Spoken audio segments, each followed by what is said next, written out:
Ini adalah luka dari penyakit akibat infeksi bakteri Mycobacterium, sebuah genus bakteri dengan rekor bakteri yang paling banyak membunuh manusia dalam sejarah.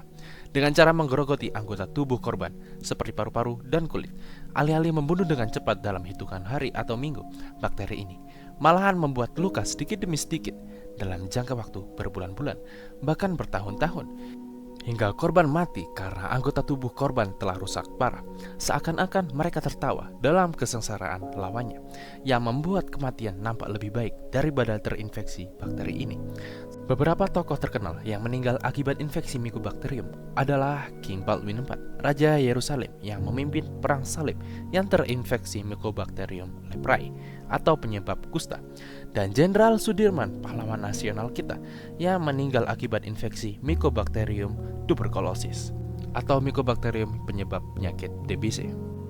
Gak hanya tokoh lama, hingga saat ini beberapa tokoh modern juga tak luput terinfeksi Mycobacterium ini, seperti Pak Duta, seorang vokalis band terkenal Sheila on 7. Lalu, apa yang membuat bakteri dari genus Mycobacterium ini sangat mematikan? Chapter pertama, penyebab susah diobati. Mari kita kenalan lebih dekat dengan genus Mycobacterium. Bakteri genus Mycobacterium termasuk bakteri gram positif. Artinya, bakteri yang memiliki dinding sel yang disebut peptidoglikan yang sangat tebal, di mana dinding sel kuat ini hampir tidak dimiliki oleh bakteri gram negatif. Karena dinding sel yang tebal ini, Mycobacterium memiliki kemampuan tahan hidup di lingkungan yang kering. Namun, dinding peptidoglikan ini memiliki kekurangan, yaitu mudah menyerap zat-zat asing yang membuat antibiotik lebih mudah masuk dan membunuh bakteri. Namun, tidak seperti bakteri gram positif lainnya yang mudah dibunuh oleh antibiotik. Mycobacterium memiliki lapisan lilin kuat yang berfungsi menambah daya tahan di lingkungan keras dan tahan antibiotik. Dan lapisan inilah yang membuat Mycobacterium sangat sulit dibunuh. Ditambah lagi, Mycobacterium memiliki sistem efflux pump, yaitu sebuah sistem yang memungkinkan Mycobacterium memuntahkan zat beracun yang masuk ke tubuhnya sendiri untuk keluar. Hal ini menyebabkan pengobatan infeksi Mycobacterium bisa memakan waktu 6 bulan, bahkan lebih. Ini adalah waktu yang sangat lama dibandingkan pengobatan infeksi bakteri dari genus yang lainnya. Apa yang terjadi jika orang yang terinfeksi Mycobacterium tidak diobati? Mycobacterium ini diduga menyebar dari droplet penderita infeksi Mycobacterium, baik dari hewan maupun manusia yang terinfeksi. Dan untuk bakteri Mycobacterium leprae itu menyebar lewat kontak fisik teman-teman ya, baik dari hewan maupun manusia. Dan jika tidak diobati, maka bakteri ini dapat melubangi apapun yang ada di tubuhmu, mulai dari kulit, tulang, ginjal, paru-paru, dan bahkan dapat merusak sistem syaraf tubuh yang mengakibatkan korban terinfeksi mati rasa dan tidak dapat merasakan rasa sakit.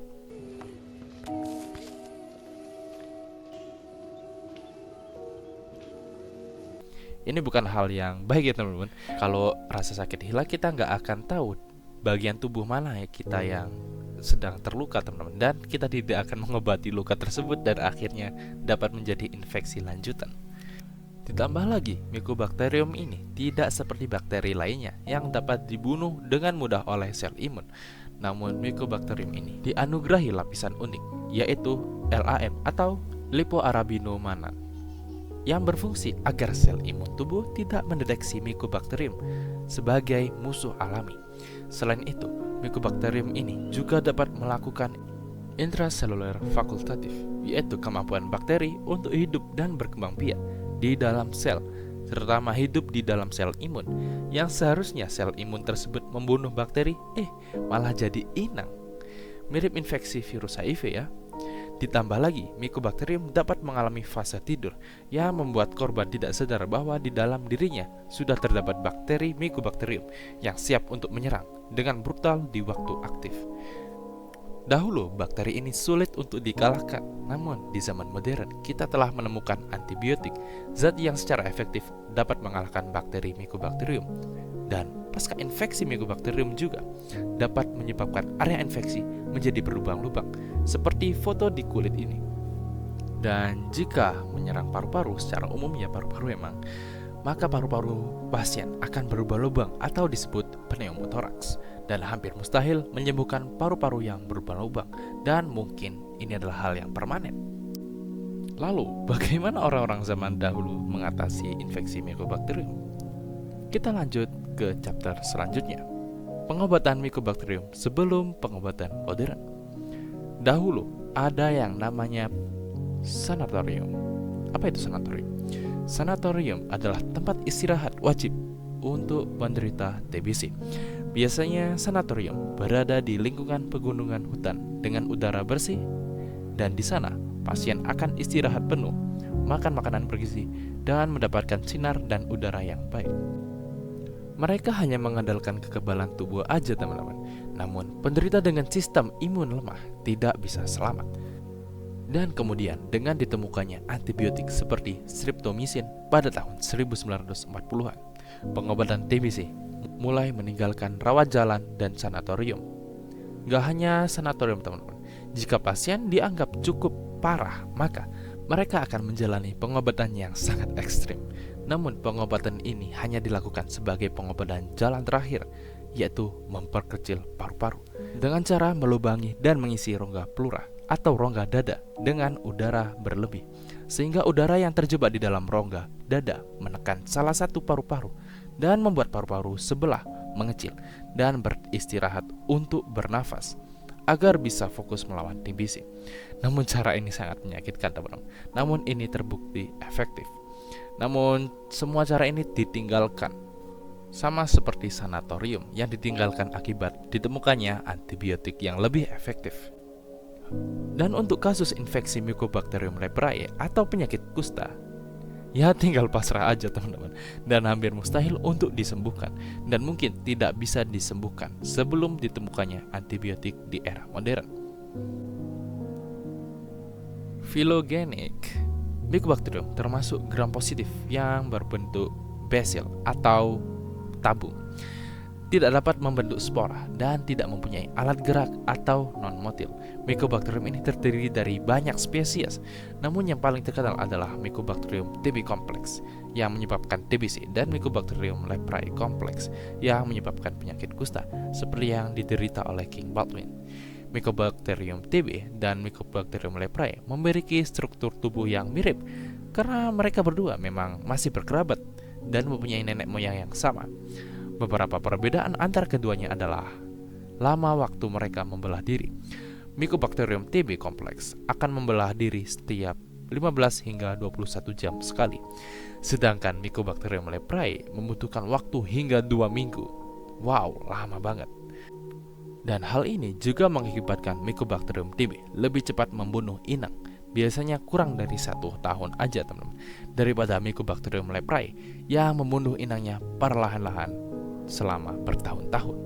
Sangat mengerikan. Mencegah lebih baik daripada mengobati. Lalu, bagaimana cara mencegah TBC ini? Di Indonesia, kasus TBC dan kusta akibat Mycobacterium tergolong tinggi. Jangankan orang miskin yang lebih rentan terkena, bahkan sekelas artis dan bahkan tokoh terkenal pun bisa terinfeksi bakteri paling mematikan di dunia ini.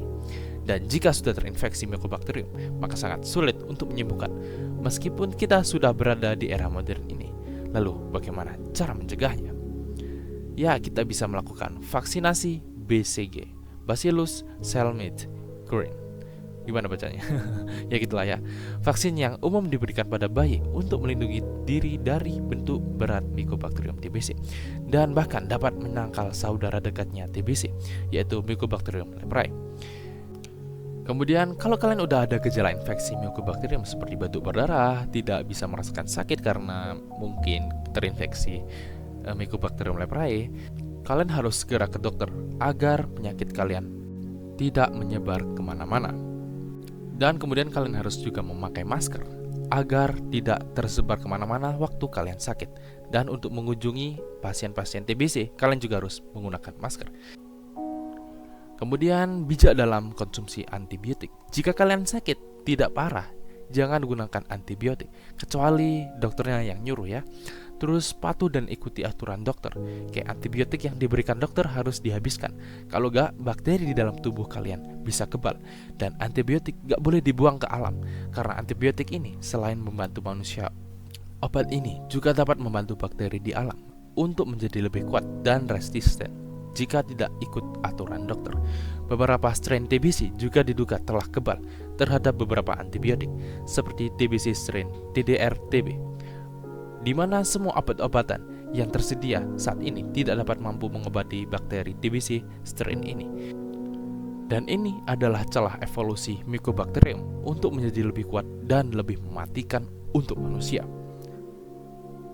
Kesimpulan video ini, dulu TBC dan kusta dianggap sangat sulit untuk disembuhkan, apalagi kusta ini teman-teman ya, bahkan hampir tidak bisa disembuhkan. Tapi lewat puluhan tahun riset, kerja keras ilmuwan, dan pengembangan antibiotik, kini keduanya bisa diobati meski tetap sulit. Pelajaran yang dapat kita ambil, jangan anggap masalah tak bisa diatasi hanya karena belum ada solusinya. Mungkin kita perlu waktu yang lama untuk menemukan solusinya dengan ilmu pengetahuan. Oke, sekian dulu video kali ini. Jangan lupa like, comment, share, and subscribe.